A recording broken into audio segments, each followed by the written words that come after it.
আসসালামু আলাইকুম। সবাইকে স্বাগত জানাচ্ছি গ্লোবাল ফিউজে। আপনাদের সঙ্গে আছি আমি শরফি দিবা। আজ জানাবো আন্তর্জাতিক গণমাধ্যমে আলোচিত সংবাদ ও বিশ্লেষণ। হরমুজ প্রণালীতে কোনো ধরনের সামরিক পদক্ষেপ বা অবরোধ আরোপের চেষ্টা করলে মার্কিন প্রেসিডেন্ট ডোনাল্ড ট্রাম্পকে এর চরম মূল্য দিতে হবে। তেহরানের একটি নির্ভরযোগ্য সূত্র তাসনিম নিউজ এজেন্সিকে জানিয়েছে, এমন হঠকারী সিদ্ধান্ত নিলে ট্রাম্প কৌশলগত গুরুত্বপূর্ণ বাব আল মানদেব প্রণালীও হারাবেন। ইরানি নৌবাহিনীর অবরোধ এবং হরমুজ প্রণালীতে জাহাজ চলাচলে বাধার বিষয়ে ডোনাল্ড ট্রাম্পের সাম্প্রতিক মন্তব্যের কঠোর সমালোচনা করেছে তেহরান। ওই সূত্রের ভাষ্যমতে ট্রাম্পের এ ধরনের হুমকি এখন আর কার্যকর বা বিশ্বাসযোগ্য নয়।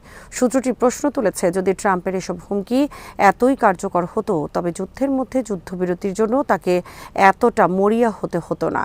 ইরানি সূত্রটি সতর্ক করে বলেছে, ট্রাম্পের এই ধরনের অবস্থান সমস্যার সমাধানের বদলে সংকটকে আরও ঘনীভূত করবে। তারা পুনর্ব্যক্ত করেছেন, এ ধরনের উস্কানিমূলক মন্তব্য বিশ্ববাজার এবং আঞ্চলিক জ্বালানি সরবরাহের ক্ষেত্রে বড় ধরনের চ্যালেঞ্জ ও ব্যয়বহুল পরিস্থিতির জন্ম দেবে। সূত্রটির স্পষ্ট বার্তা, এ ধরনের নির্বোধ হুমকি দিয়ে ট্রাম্প যেন বাব আল মানদেব প্রণালী ব্যবহারের সুযোগ হারানোর ঝুঁকি না নেন।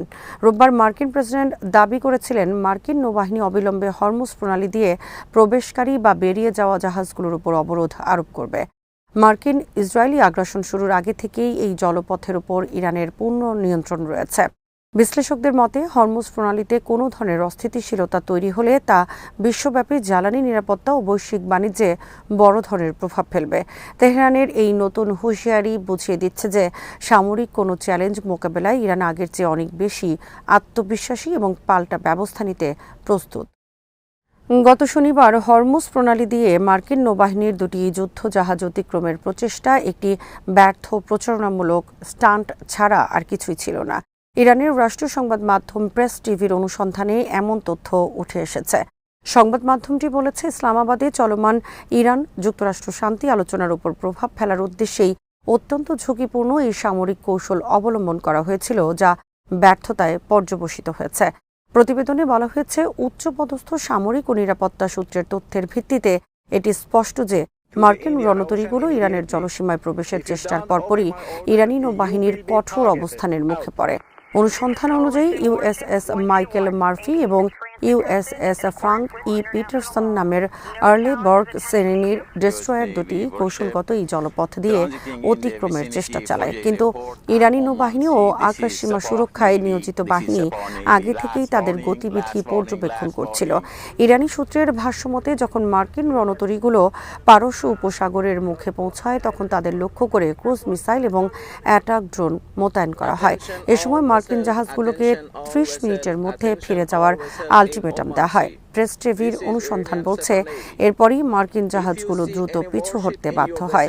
প্রতিবেদনে বলা হয়, মার্কিন জাহাজগুলো তাদের অবস্থান গোপন রাখতে ইলেকট্রনিক ওয়ারফেয়ার কৌশল অবলম্বন করেছিল। নিজেদের পরিচয় গোপন করে তারা ওমানের বাণিজ্যিক জাহাজ হিসেবে ছদ্মবেশ ধারণের চেষ্টা করেছিল এবং অগভীর জলের ভেতর দিয়ে উপকূলের খুব কাছ দিয়ে যাওয়ার চেষ্টা করেছিল।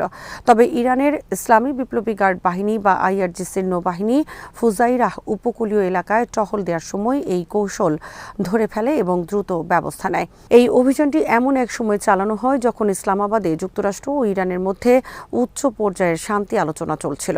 প্রেস টিভির অনুসন্ধানে বলা হয়, এই মার্কিন সামরিক পদক্ষেপের উদ্দেশ্য ছিল যুদ্ধবিরতির সুযোগ নিয়ে ইরানের নৌবাহিনীর সক্ষমতা যাচাই করা এবং একই সঙ্গে ইসলামাবাদে আলোচনার টেবিলে নিজেদের প্রভাব বিস্তার করা। তবে সংশ্লিষ্ট সূত্রগুলো বলছে, এই ব্যর্থ সামরিক অভিযানের কারণে আলোচনার মোড় ঘোরানোর চেষ্টা সফল হয়নি এবং শেষ পর্যন্ত কোনো উল্লেখযোগ্য অগ্রগতি ছাড়াই এই আলোচনা শেষ হয়।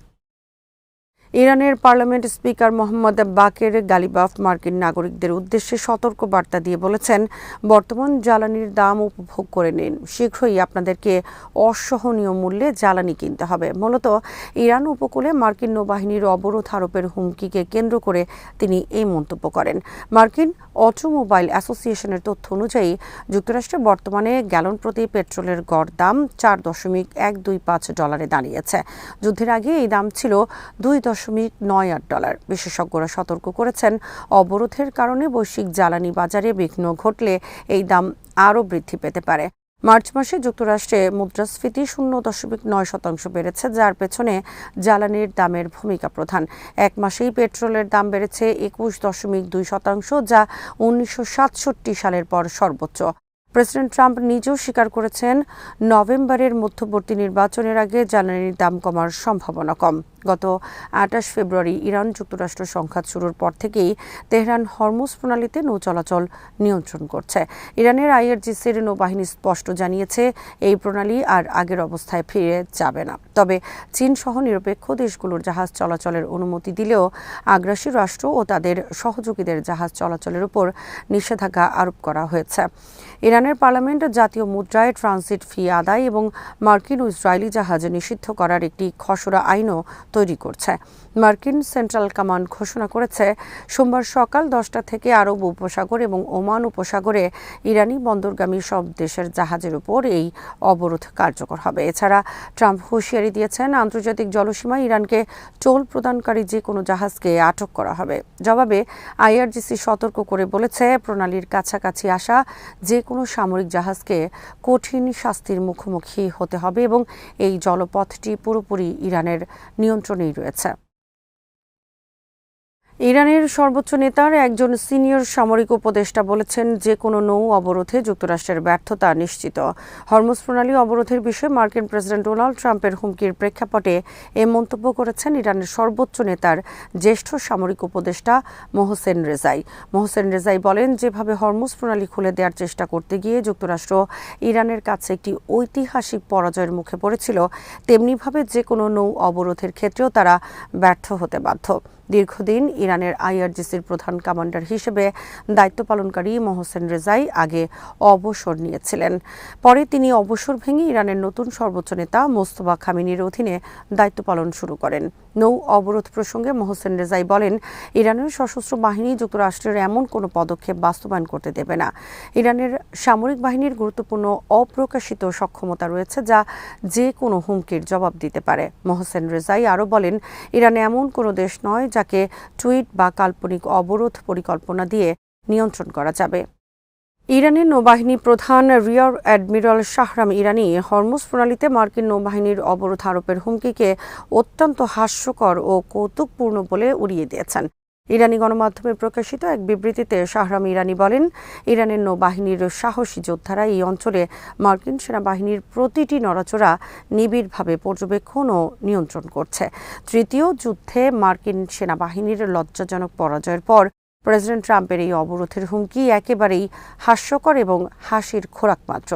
বিশ্লেষকদের মতে, ইরান যুক্তরাষ্ট্রের মধ্যকার এই অচলাবস্থা আঞ্চলিক পরিস্থিতির উপর বড় ধরনের প্রভাব ফেলেছে। সংঘাত চলাকালীন ইরানি বাহিনী ব্যালিস্টিক ও হাইপারসনিক মিসাইল এবং ড্রোন ব্যবহার করে পুরো অঞ্চল জুড়ে মার্কিন ঘাঁটি ও ইসরায়েলি অবস্থানে শত শত সফল হামলা চালিয়েছে। মার্কিন কর্তৃপক্ষ তাদের সামরিক সরঞ্জাম ও জনশক্তির উল্লেখযোগ্য ক্ষয়ক্ষতির কথা স্বীকার করেছে। বর্তমানে পরিস্থিতিতে উভয় পক্ষই তাদের অবস্থানে অনড় থাকায় এই উত্তেজনাকর পরিস্থিতি ভবিষ্যতে কোন দিকে মন নেবে তা নিয়ে বিশ্বজুড়ে উদ্বেগ বাড়ছে।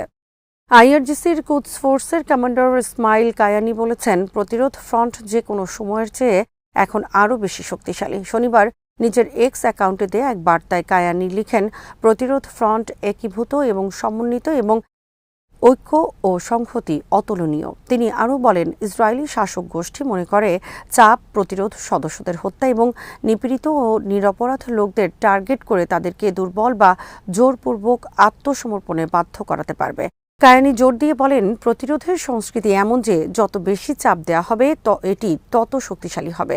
লেবাননের ওপর অব্যাহত ইসরায়েলি হামলার মধ্যে লেবাননের প্রতিরোধ আন্দোলন হিজবুল্লাহকে ধ্বংস করার ঘোষিত লক্ষ্য নিয়ে এই মন্তব্য এসেছে।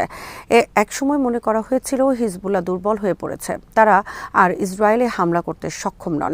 কিন্তু 28 ফেব্রুয়ারির পর তারা যে শক্তিমত্তা নিয়ে ইসরায়েলের গভীরে, বিশেষত উত্তরাঞ্চলে টানা মিসাইল হামলা চালিয়েছে, তাতে ইসরায়েলি সামরিক বিশ্লেষকরাই বিস্ময় প্রকাশ করেছেন। ইসরায়েলের গণমাধ্যম এই সত্যতা স্বীকার করেছে যে ইসরায়েলি জনগণের দৃষ্টিতে সেখানে আর নিরাপত্তা নেই এবং ইসরায়েল পতন ও অবক্ষয়ের পথে রয়েছে। ইসরায়েলি টিভি চ্যানেল 15 জানিয়েছে, যারা ইসরায়েল ছেড়ে যাচ্ছেন তারা আর লজ্জা পাচ্ছেন না, বরং এই সপ্তাহেই সামাজিক যোগাযোগ মাধ্যম ভরে গেছে ইসরায়েল ট্যাগ নিয়ে নানা পোস্টে। মানুষ লিখছেন, শিগগিরই আমরা এখানে থাকবো না, আমাদের থামানোর চেষ্টা করবেন না, চলে যাওয়ার জন্য আমাদের অনেক কারণ আছে। ইসরায়েলে বসবাসকারীরা আরও বলছেন, নিরাপত্তা, অর্থনীতি এবং মানসিক দিক থেকে পরিস্থিতি সত্যি কঠিন হয়ে গেছে। মানুষ আর ত্যাগ স্বীকার করতে রাজি নয়, কারণ তারা আর বিশ্বাস করেন না যে তারা সঠিক কিছুর জন্য ত্যাগ করছেন। টিভি চ্যানেলটির মতে অধিকাংশ ইসরায়েলি আর ইসরায়েলকে নিজেদের মাতৃভূমি বা জাতীয় আবাস হিসেবে বেছে নিচ্ছে না। মানুষ এখানে বসবাসের চেয়ে এখান থেকে পালিয়ে যেতে বেশি পছন্দ করছে। অনেকে চ্যানেলটিকে বলেছেন, পরিস্থিতি মোটেও ভালো নয়, আমরা একটি অভ্যন্তরীণ ও সামাজিক ভাঙনের সাক্ষী হচ্ছি। আজ এখানেই শেষ করছি। সবাই ভালো থাকুন, সুস্থ থাকুন আর দেখতে থাকুন বিডি ভিউজ। চ্যানেলটি ভালো লাগলে সাবস্ক্রাইব করুন, সংযুক্ত থাকুন আমাদের ফেসবুক পেজে। আল্লাহ হাফেজ।